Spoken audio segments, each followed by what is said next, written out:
Alhamdulillahirabbil alamin. Tsumma salatu wassalamu ala sayyidil mursalin sayyidina Muhammadin wa ala alihi wa sahbihi wasallim, amma ba'd.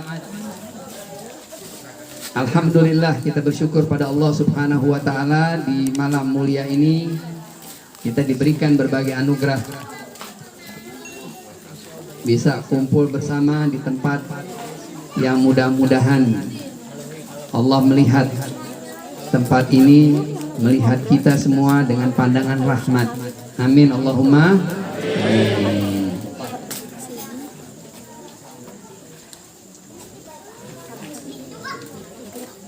Bila kita hitung rahmat Allah, karunia Allah sangat banyak ya, tidak terhingga.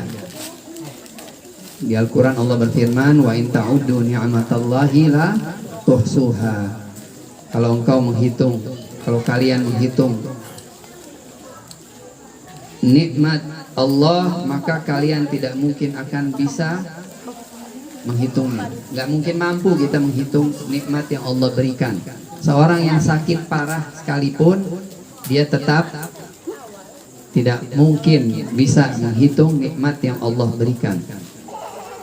Saya awali dengan sebuah kisah, mau gak kisah? Ada satu kisah seorang ulama besar masuk ke satu kota, satu daerah, atau mungkin satu desa yang dia tidak kenal. Dia baru masuk situ dan ulama itu tidak dikenal. Masuk ke satu desa, tahu-tahu di pinggir jalan atau mungkin kota ya. Di pinggir jalan itu ada seorang pengemis, tukang minta-minta. Tapi kesian betul tukang minta-minta itu. Dia tidak punya tangan, tangannya tidak ada. Bukan cuma itu, kakinya juga nggak ada. Tidak punya tangan, tidak punya kaki.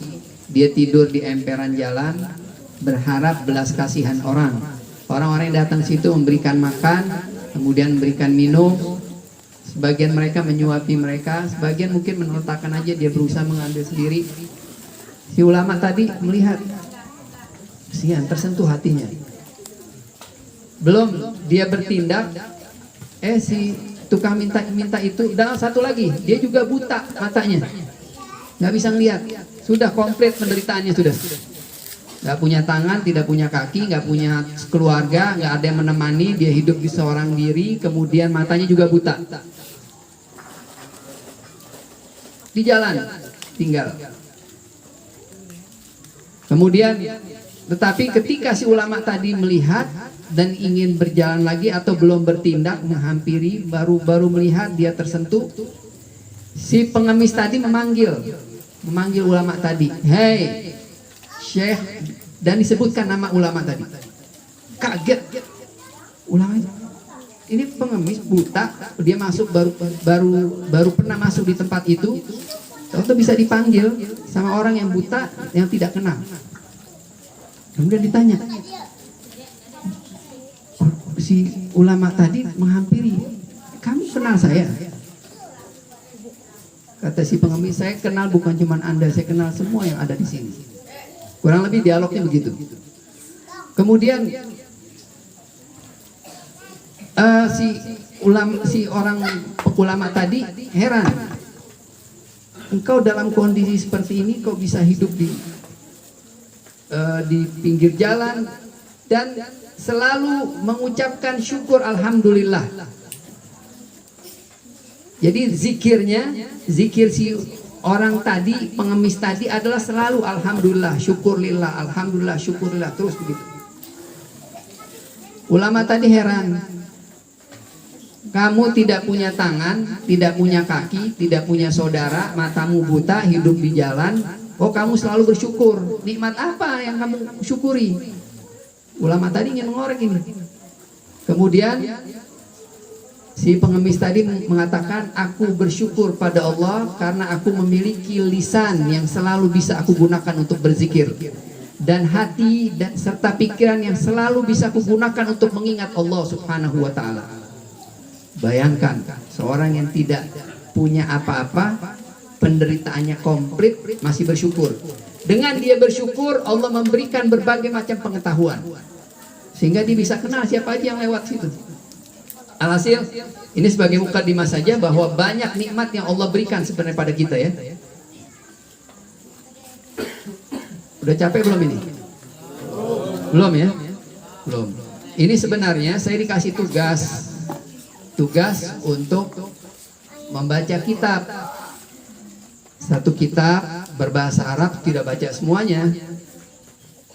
Ada sebagian, ini kitab luar biasa, kitab agung, kitab dari seorang sahabat Nabi yang dinisbatkan kepada Sayyidina Ali bin Abi Thalib. Meskipun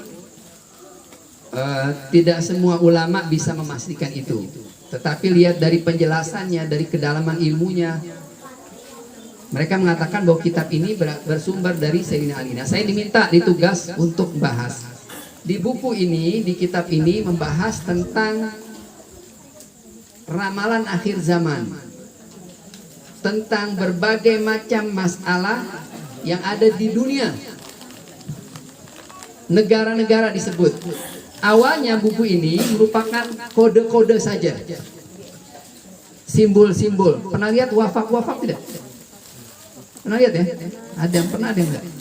Wafak, tulisan-tulisan kayak simbol-simbol, huruf-huruf, kadang titik, kadang koma, nanti angka, huruf ba, nanti ada garis-garisnya, nanti lingkaran segala macam. Ini namanya wafak. Awalnya buku ini, kitab ini berbentuk seperti itu, kemudian diterjemahkan sama berbagai ulama menjadi kata-kata. Ternyata isinya luar biasa. Isinya adalah membahas tentang berbagai keadaan di akhir zaman, di berbagai belahan dunia, termasuk ternyata ada Indonesia juga disebut. Nah, saya diminta untuk membahas sedikit.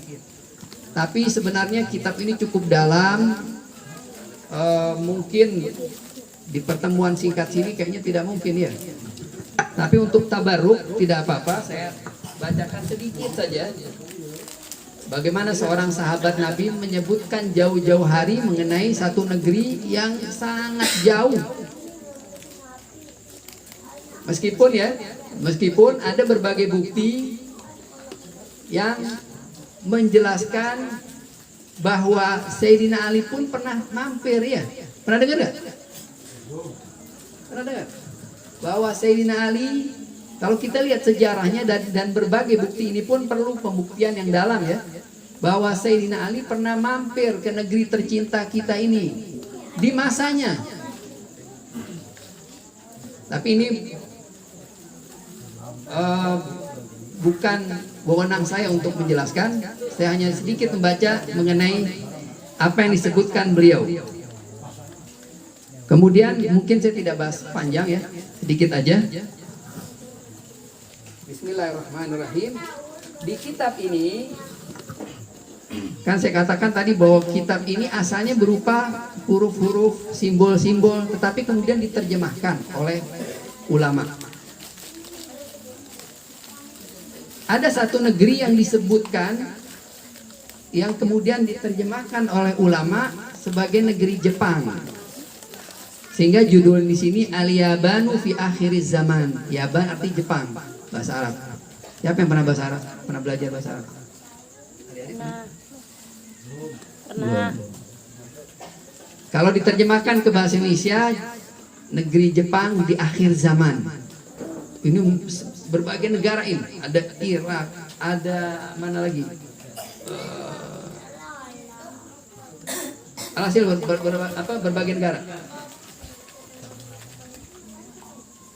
Tetapi dari ciri-ciri yang disebutkan sama sekali tidak mirip dengan ciri-ciri negara Jepang. Dan kemudian beberapa ulama bisa memastikan bahwa yang dimaksudkan di situ adalah negara kita, Indonesia tercinta. Di antaranya di sini dikatakan wa tu'minu billahi wa rasulih umamun aradi wasi'ah. Ini karena saya diminta untuk baca kitab ya, mau tidak mau untuk tabarruk saya baca sedikit saja ya. Dikatakan bahwa ada satu umat, bahkan beberapa umat kelompok ya, yang tinggal di satu tanah yang luas. Mereka ini beriman kepada Allah dan beriman kepada Rasulnya. Hajarat ilaihi khalaiqu katsiratun, yang negeri itu tempat singgahnya, tempat hijrahnya berbagai manusia, bahkan khalaik disebutkan sini, berbagai makhluk. Maksudnya negeri tempat singgahnya orang-orang. Orang berarti dari kalimat singkat di sini kita pahami bahwa negeri ini orang-orang atau penduduk yang tinggal di sini adalah bukan penduduk asli. Kalau kita lihat baca sejarah Indonesia seperti itu kan ya, dari berbagai tempat, negara yang majemuk. Saya baca lagi sedikit lagi. Kemudian wa yaqumu atyabu itratuna wa abarru dzurriyyatina fi baladiz zalazil, dan tinggal menetap di sini menggunakan kata yaqumu, bisa juga bangkit atau kita terjemahkan yang mudah saja, tinggal atyabu itratina, keturunan kami yang terbaik. Ini yang bicara siapa ini? Sayyidina Ali. Sayyidina Ali dari siapa? Dari baginda Rasulullah Sallallahu Alaihi Wasallam. Wa abarru dzurriyyatina, dan keturunan kami yang terbaik. Fi baladiz zalazil, di negeri yang banyak gempanya. Mungkin karena kalimat ini, negeri yang banyak gempa, orang mengatakan oh berarti Jepang. Padahal tidak. Indonesia mungkin lebih banyak dari Jepang. Kalau di total kejadian gempa yang ada di seluruh Indonesia, setiap hari Indonesia mengalami gempa. Betul tidak? Gempa di Sulawesi, nanti di Jawa, di kita saja di Jawa ini, di Pulau Jawa beberapa kali terjadi gempa. Mungkin karena skalanya kecil kita tidak berasa, tapi terus menerus. Bahkan menurut penelitian setiap hari Indonesia mengalami gempa. Karena kecil skalanya kita tidak terasa, atau mungkin terjadinya jauh di sana, bukan di pulau lain, kita tidak terasa. Alhasil, dan beberapa lagi penjelasan sini mungkin yang saya tidak baca. Kesimpulannya, oh tapi ada hal yang penting ya.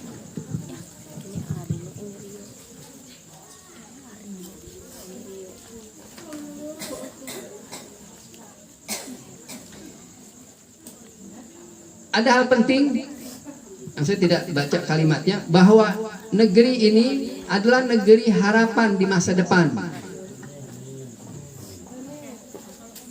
Akan yang saya pahami, yang bisa saya tangkap, saya simpulkan bahwa negeri ini akan menjadi negeri yang besar. Amin Allahumma amin. Dan kalau kita lihat apa yang ada di negeri Indonesia ini, dahsyat, luar biasa. Hasil alamnya luar biasa, hasil tambang, hasil laut, dan lain-lainnya, semua yang ada di negeri Indonesia ini urutan 1 ke 5, paling jauh 1 ke 10 dunia.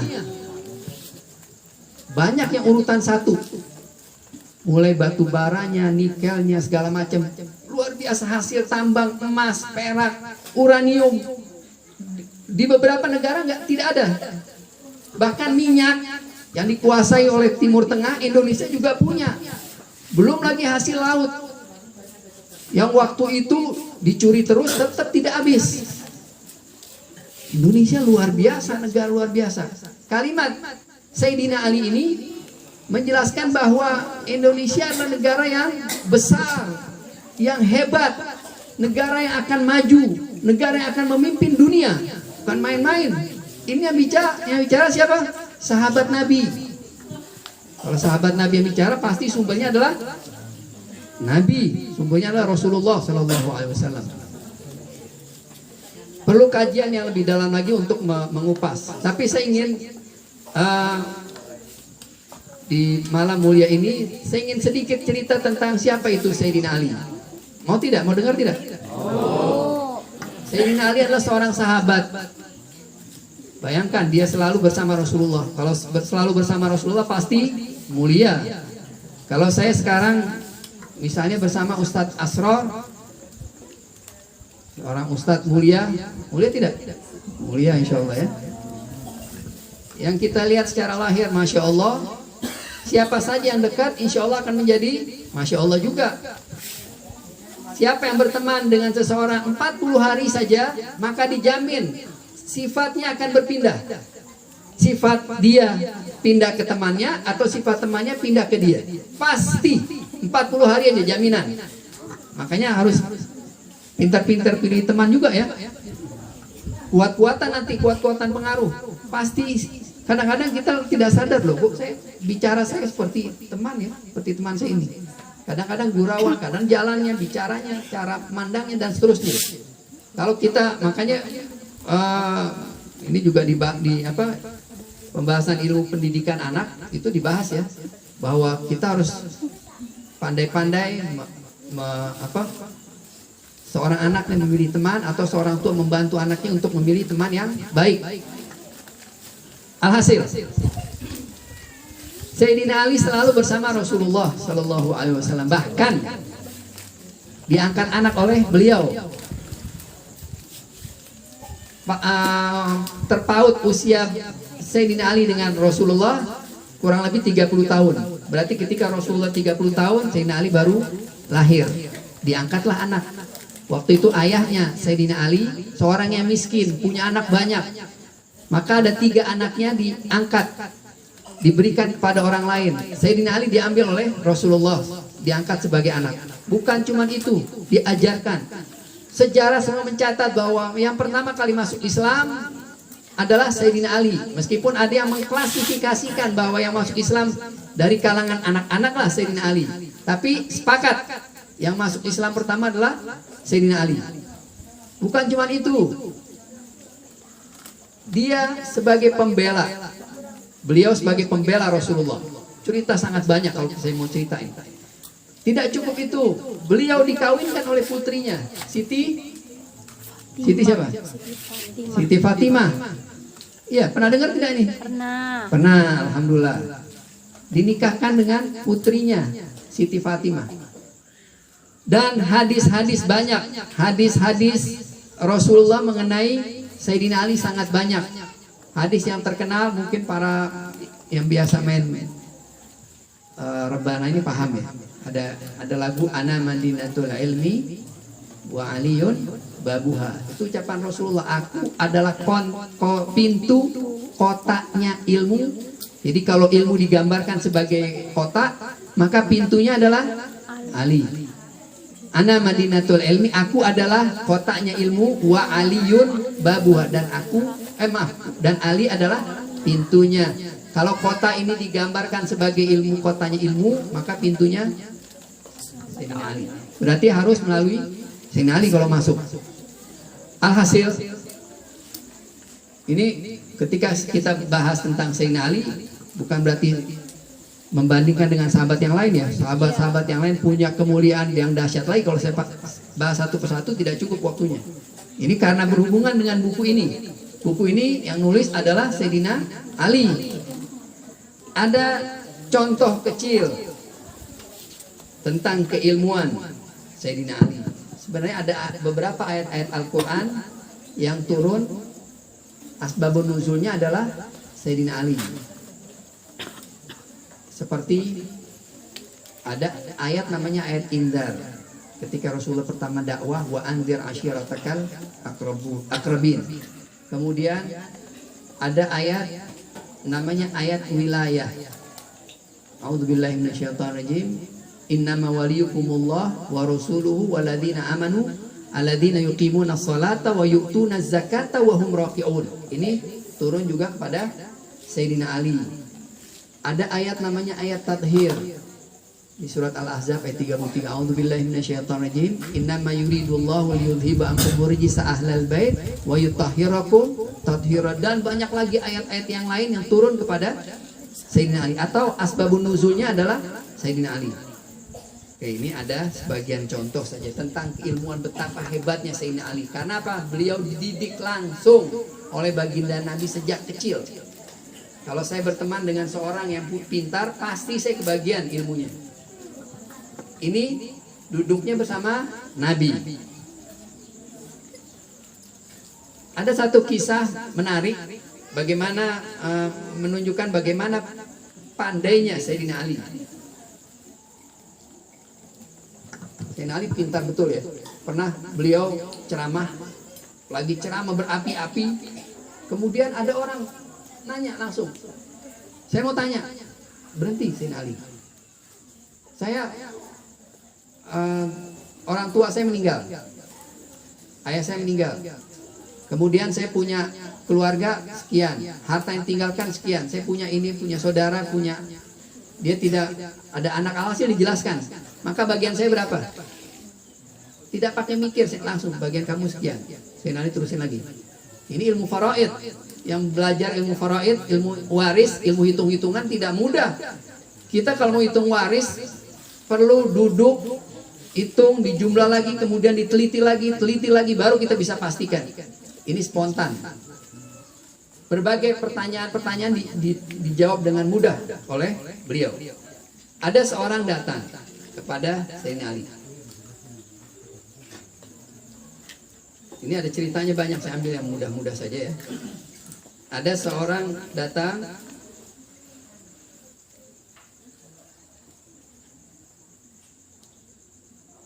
tiga orang datang, adik kakak, ada 3 orang datang ke Sayyidina Ali. Ayahnya baru meninggal. Dia mengatakan dia sudah, ayahnya meninggal dan meninggalkan 17 ekor unta yang harus dibagi kepada 3 orang ini. Ayahnya mengatakan bahwa anak pertama mendapatkan setengah bagian, anak kedua mendapatkan 1/3 bagian, anak ketiga mendapatkan 1/9 bagian. Ingat ya, 17 unta, 17 ekor. Pertama saja sudah tidak bisa dibagi. Anak pertama setengah bagian, sudah bisa dibagi. Bingung orang ini. Pergi minta tolong fulan minta tolong orang-orang, tidak ada yang bisa menyelesaikan masalahnya. Akhirnya datanglah kepada Sayyidina Ali. 3 orang datang. Wahai Sayyidina Ali, bagaimana penyelesaiannya? Kemudian Sayyidina Ali dengan mudah tanpa berpikir begini, aku pinjamkan 1 ekor dulu unta saya. Jadi berapa jumlahnya? 18, kan tadi 17 ya. Ini sebenarnya kurang pas ya, malam cerita hitung-hitungan ya. Tapi nggak apa-apa untuk menunjukkan kehebatan. Kalau yang bingung nggak usah mikir, dengerin aja udah. Ya. Sayyidina Ali meminjamkan 1 ekor unta, berarti jumlahnya berapa? 18. Ya, saya tanya yang jawab yang mampu mikir aja nih. Berarti jadi jumlahnya 18. Anak pertama berapa bagiannya? Setengah. Maka dapat berapa? 9. 9. Ya kan? 18, 9 selesai. Sisa berapa untanya? Sisa 9. Anak kedua bagiannya 1/3. 1/3 berapa? 1/3 bagiannya? 3. Maka dikasihlah 3 untanya. Kemudian anak ketiga, saya yang keder sekarang. Sisa 6. Enggak, salah, bukan yang 1/3. 1/3 bukan 3, 6 ya. Kan 1/3 dari jumlah semuanya. Iya kan? Anak pertama 9 selesai dapat. Anak yang kedua bagiannya 1/3. 1/3 dari 18 berapa? 6. Selesai dapat 6. Anak yang terakhir 1/9. 1/9 dari 18 berapa? 2. Berarti sisa berapa untanya? Sisa 1. Imam Ali bilang saya ambil lagi untanya. Ini saya. Jadi tadi dipinjamkan aja. Ngerti ya? Iya, iya. Yang nggak ketawa berarti belum ngerti Iya. ini. Masih bingung nih. Kalau yang nggak ketawa tanya sama yang ketawa, nanti bisa dijelasin lagi. Biar genap hitungannya. Ini kehebatan Sayyidina Ali bin Abi Thalib. Dipinjamkan untanya, dibagi rata, diambil lagi. Selesai semuanya. Dan mereka pulang dengan puas hati. Insya Allah nanti kita juga semua pulang dengan puas hati. Amin. Allahumma amin. Ada lagi seorang datang menanya kepada Sayyidina Ali. Ada orang bertanya, mengatakan, ngobrol-ngobrol di kalangan para sahabat. Ini di kalangan para sahabat, orang-orang yang pintar-pintar, orang-orang Arab semua yang berbahasa Arab. Mereka mengatakan kira-kira huruf apa yang paling banyak disebutkan di dalam Al-Quran, di dalam percakapan sehari-hari, huruf Arab ya. Mereka semua sepakat alif. Hurufnya huruf alif yang paling banyak. Kita buka buku, kitab, Al-Quran, hadis, dalam hampir setiap baris pasti ada huruf alifnya. Coba yang jago-jago bahasa Arab, silakan bahasa Arab, pasti kena huruf alif itu. Berarti apa? Tidak mungkin orang bicara tanpa ada huruf alif, nggak mungkin. Kemudian Sayyidina Ali berdiri dan berceramah tanpa huruf alif, ceramah panjang lebar, dan bukan ceramah kosong, ilmu pengetahuan semua isinya tanpa huruf alif. Ada seorang datang memberi tebak-tebakan. Ini juga kalau ada yang tahu saya kasih hadiah istimewa. Bapak Rafi yang ngasih hadiahnya.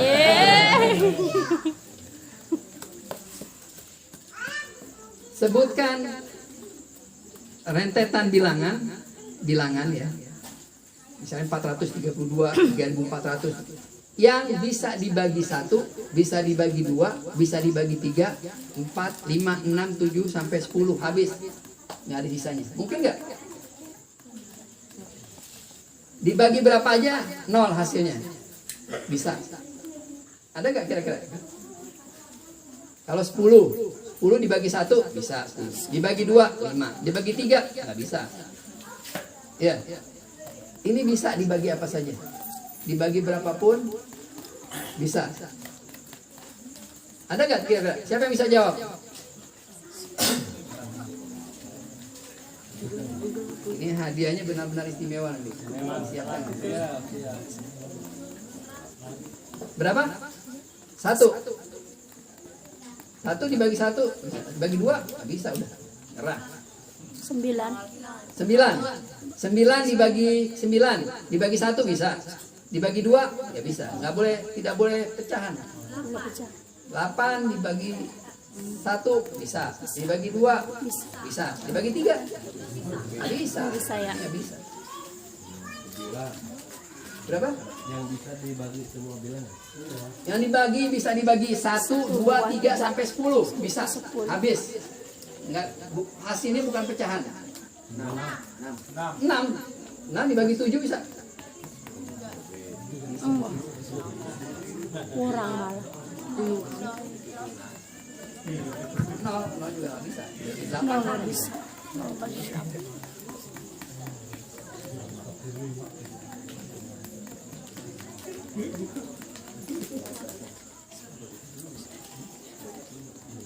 Nyerah ya.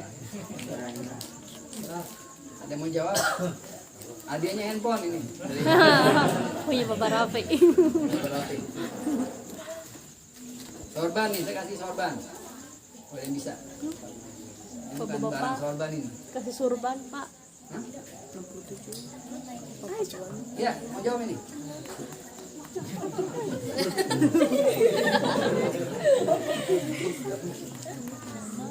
Nyerah ya? Lihat kehebatan Sayyidina Ali. Sayyidina Ali bukan jawab menyebutkan angkanya, tapi Sayyidina Ali menjawab dengan apa? Jumlah hari dalam seminggu dikalikan jumlah hari dalam sebulan dikali jumlah bulan dalam setahun. Jadi bukan menyebutkan angkanya, tapi bahkan Imam atau Sayyidina Ali memberikan PR kepada orang itu. Memberikan PR dengan menyebutkan bahwa jumlah hari dalam satu minggu berapa? 7. Dikali jumlah hari dalam satu tahun, dalam satu bulan, maaf, 30. Kemudian dikali jumlah bulan dalam satu tahun, 12. Hasilnya berapa? 2.520.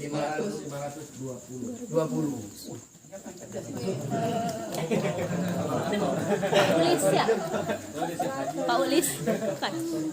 2.520. Silahkan hitung sendiri. Bisa dibagi semua Bagi semua habis. habis. Bagi 1 tetap, bagi 2 1.260. Sudah tuliskan. Saya udah hitung juga ini. Udah hitung. Habis. Bagi berapa aja habis? Bagi bilangan genap habis, dibagi bilangan ganjil habis. 2.520. Sayyidina Ali waktu ditanya gitu nggak tunggu sebentar ya. Enggak begitu. Langsung. Bahkan bukan nyebutkan angka tapi memberi PR juga. Hebat. Keilmuannya dahsyat. Sehingga beliau dijadikan rujukan juga. Ada beberapa kejadian seorang utusan-utusan dari Yahudi, orang-orang Yahudi, orang-orang Nasrani.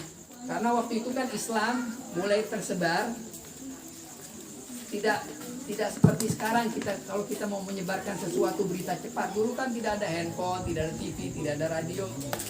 Sudah menyebarkan sesuatu benar-benar mengandalkan orang. Satu orang diajarkan tentang Islam, kamu pergi ke diri itu sebarkan.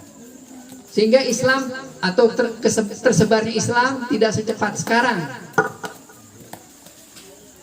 Sehingga apa? Ada orang yang dengar bahwa ada nabi, ada agama baru, tetapi Rasulullah sudah wafat, Rasulullah sudah meninggal dunia.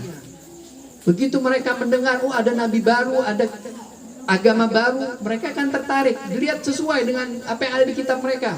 Mereka berdatangan ke Madinah. Waktu datang ke Madinah ingin masuk Islam, ingin mengecek apakah ini agama benar atau tidak, Rasulullah sudah meninggal. Akhirnya apa? Ketemulah para sahabat yang lain. Mereka mengajukan pertanyaan-pertanyaan untuk ngetes benar gak ini agama yang dijanjikan oleh Allah Subhanahu wa taala. Mereka memberikan pertanyaan-pertanyaan yang mereka sendiri sudah punya jawabannya. Sayyidina Ali lah yang menjawab semua itu. Dan mereka masuk Islam. Pertanyaan-pertanyaannya tidak masuk akal, tapi semua bisa dijawab oleh Sayyidina Ali.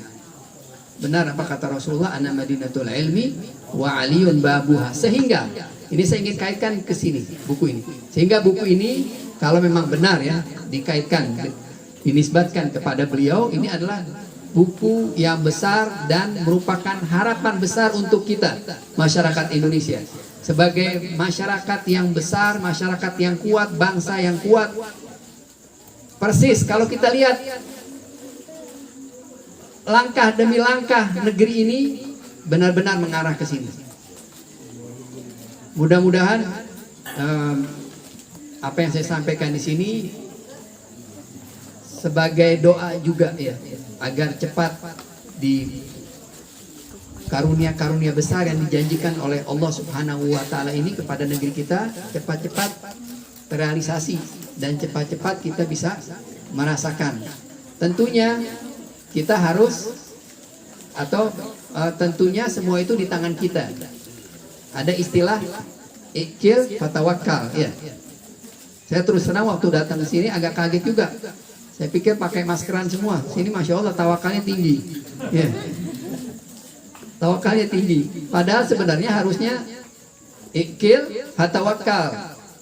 Ini kalimat ini keluar ketika ada seseorang yang masuk ke satu tempat, dia bawa untanya, kemudian untanya dibiarkan begitu saja, dilepas. Ditegur sama orang yang lihat, loh, kamu ikat dulu untanya baru kamu masuk. Unta atau kuda lah mungkin ya. Ikat dulu kudanya baru kamu masuk. Enggak, saya tawakal sama Allah. Kudanya lari. Nah, ini katakan ikil, ikat dulu, baru kamu tawakal. Artinya apa? Usaha dulu, baru kita bertawakal pada Allah Subhanahu wa taala. Betul tidak? Betul. Makanya dalam menghadapi wabah yang ada di negeri ini, ya kita harus menghormati juga pemerintah ya. Protokol kesehatan yang harus kita jalani, kita ikuti. Cuci tangan misalnya. Tapi insya Allah mudah-mudahan dengan tawakal di negeri penduduk Sumur Kondang ini, mudah-mudahan Allah menjaga kita semua. Amin Allahumma amin. Itu saja mungkin yang bisa saya sampaikan. Mohon maaf kalau terlalu lama, terlalu panjang. Mudah-mudahan Allah memberikan keberkahan pada penduduk negeri ini, negeri tercinta kita, Indonesia tercinta, khususnya untuk masyarakat Sumur Kondang ini. Kita tutup ceramah saya. Nanti nggak tahu ada acara lain, wallahu alam. Kita tutup ceramah saya dengan, saya mohon baca surat Al-Fatihah satu kali saja. Kita hadiahkan buat Rasulullah, baginda Rasulullah, Sayyidina Ali, dan para sahabat yang lain, keluarga Nabi, orang-orang tua kita, guru-guru kita, kaum mukminin wal mukminat, wal muslimin wal muslimat, dengan niat Fatihah ini, dengan niatan yang tadi, doa-doa tadi yang ada di mana? Simtun Durar dibacakan tadi, ada kalimat-kalimat doa cukup indah ya. Di antaranya tadi yang dibaca oleh Baba,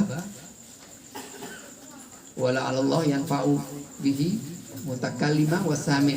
Semoga Allah memberikan manfaat kepada mutakallim yang membaca, wasami' dan yang mendengar.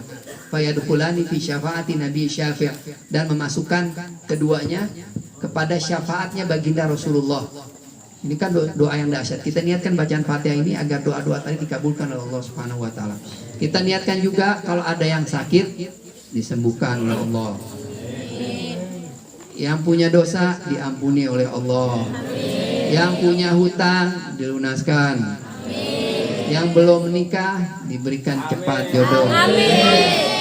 Paling kencang itu. Amin.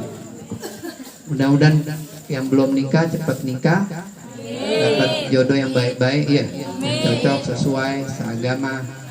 Amin Allahumma. Yang sudah nikah nggak ikut-ikut, doa masing-masing. Kemudian kita niatkan juga mudah-mudahan negeri ini aman, damai, tentram.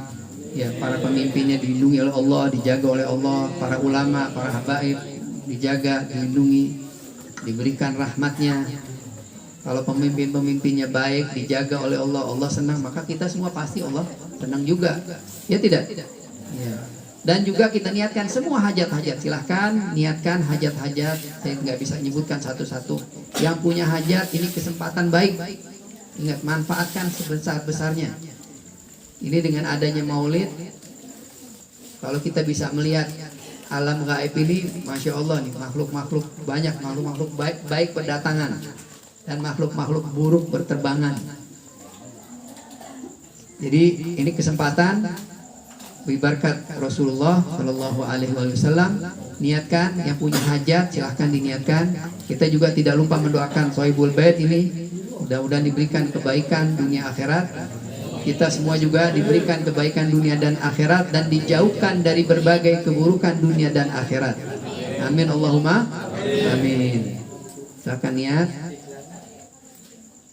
Mudah-mudahan kita bisa ziarah ke makam Rasulullah. Amin Allahumma amin. Bisa haji, bisa umroh. Banyak yang perlu yang kita minta ya.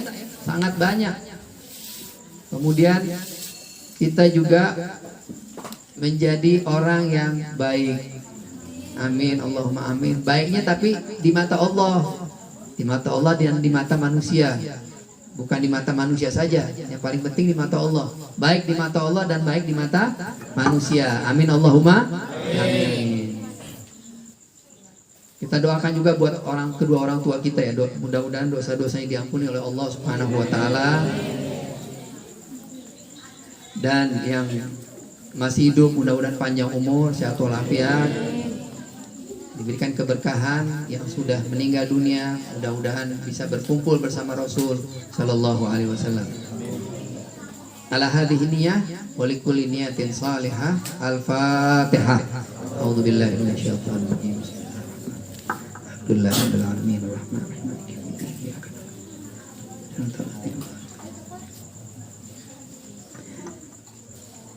Astaghfirullahaladzim, astaghfirullahaladzim, astaghfirullahaladzim, astaghfirullahaladzim, Rabbi wa atubu ilaih. Rabbi syrah lana sudurana wa yassir lana umurana wa ahlul 'uqdatan min alsinatina yafqahu aqwalana. Rabbi ighfir lana wa liwalidina warhamhuma kama rabbayana shighara wa jazihima bil ihsani ihsanan wa bis sayyiati ghufrana. La ilaha illa anta subhanaka inni kuntu minadh dhalimin fastajabna lahu wa najaynahu minal ghammi wa kadzalika nunjil mu'minin. Wa sallallahu ala sayyidina Muhammadin wa ala alihi wa sahbihi wa sallim walhamdulillahi rabbil alamin. Wal afu minkum. Assalamualaikum warahmatullahi wabarakatuh.